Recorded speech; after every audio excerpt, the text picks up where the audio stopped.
क्या आपने कभी सोचा है कि ध्यान में बैठते ही मन क्यों भटकने लगता है? कभी पुराने विचार, कभी भविष्य की चिंता, कभी कोई अधूरी बात। ऐसा क्यों होता है कि हम शांति चाहते हैं पर भीतर अशांति ही मिलती है? यहीं से शुरू होता है श्री कृष्ण का गहरा रहस्य, सही ध्यान का विज्ञान। आज हम समझेंगे कि योगी ध्यान कैसे करता है, कैसे वह मन को एकाग्र करता है और कैसे वह उस स्थिति तक पहुंचता है, न कोई भय, न कोई मोह, न कोई क्लेश। श्लोक नंबर 11 का अर्थ है कि योगी को चाहिए कि वह किसी पवित्र स्थान पर न बहुत ऊंचा न बहुत नीचा आसन बिछाए, जिसमें घास, मर्ग चर्म और कपड़ा हो, और उस पर स्थित होकर ध्यान करे। कृष्ण यहां कोई स्थान नहीं बल्कि स्थिति बता रहे हैं। पवित्र स्थान का अर्थ सिर्फ मंदिर नहीं, बल्कि वह जगह जहां मन शांत हो सके। ध्यान का अर्थ है अपने भीतर उस जगह को ढूंढना जहां कोई शोर नहीं, कोई संघर्ष नहीं।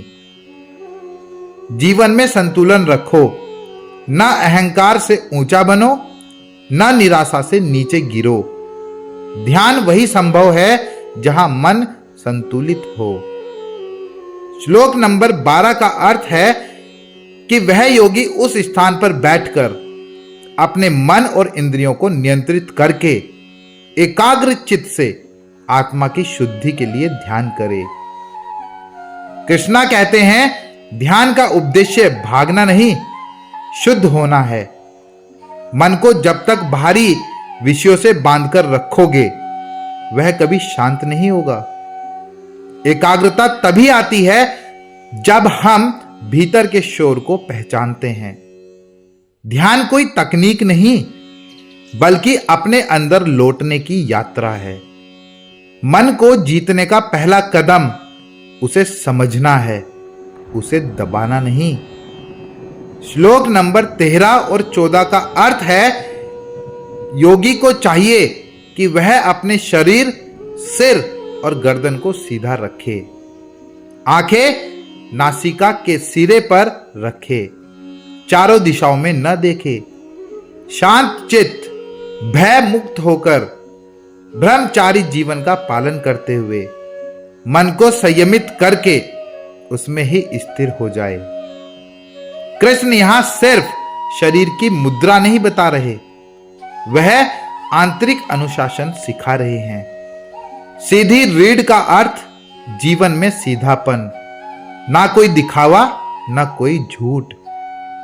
नासिका पर दृष्टि का अर्थ है एक दिशा में ध्यान, जहां मन बार बार भटकता नहीं। और जब मन ईश्वर में टिक जाता है तो जीवन में हर भय मिट जाता है। जब मन कृष्ण में स्थिर हो जाता है तो संसार तुम्हें हिला नहीं सकता। श्लोक नंबर 15 का अर्थ है कि इस प्रकार मन को नियंत्रित करते हुए जो योगी निरंतर ध्यान करता है, वह मुझ में स्थित होकर परम शांति, निर्वाण की अवस्था प्राप्त करता है।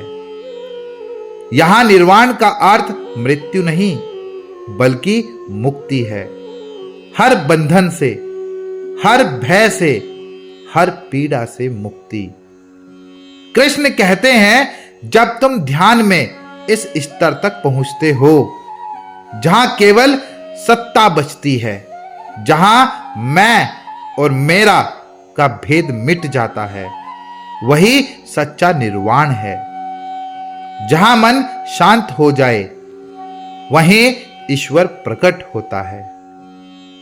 इन 5 श्लोकों में श्री कृष्ण हमें सिखाते हैं, ध्यान कोई पलायन नहीं, बल्कि आत्म परिवर्तन की प्रक्रिया है। यह भीतर के शोर को पहचानने की कला है। जहां मन स्थिर होता है, वहीं आत्मा प्रकाशित होती है। सच्चा योगी वही है जो संसार में रहते हुए भी भीतर से एकांत में स्थित रहता है।